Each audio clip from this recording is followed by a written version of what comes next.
শ্রী গীতা মাহাত্ম্যের 41তম শ্লোক।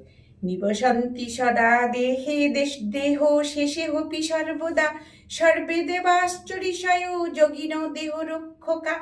বলছেন সকল দেবতারা, ঋষিগণ, যোগীগণ গীতা পাঠকের দেহে দেহরক্ষক হইয়া মৃত্যু পর্যন্ত সর্বদা বাস করেন।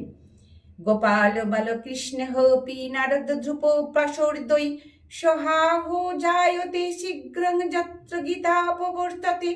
বলছেন যে স্থলে গীতা পাঠ হয় তাহা তথায় বালকৃষ্ণ, গোপাল, নারদ, ধ্রুবাদি পার্শ্বদ গণ সহ শীঘ্রই সহায়রূপ স্বরূপ হন। যত গীতা বিচারশ্চ পঠনং তথা মদতে তত্র শ্রীকৃষ্ণ ভগবান হৃদয়াশ্রয়। বলছেন শ্রী ভগবান যেখানে গীতার বিচার পাঠন হয় তথায় ভগবান শ্রীকৃষ্ণ রাধিকা সহ প্রমোদিত হন।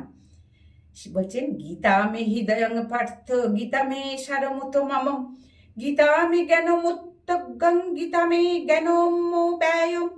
বলছেন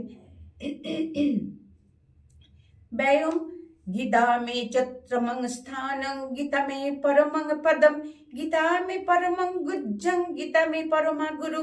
বলছেন শ্রী ভগবান বললেন, হে পার্থ, গীতা আমার হৃদয়, গীতা আমার উত্তম সাররূপ, গীতায় আমার জ্ঞান, গীতায় আমার অব্যয় জ্ঞান, গীতায় আমার উত্তম স্থান, গীতায় আমার পরম পদ, গীতায় আমার পরম গুজ্জ বস্তু এবং আমার গীতায় আশ্রয়ে অবস্থিত, গীতায় আমার উৎকৃষ্ট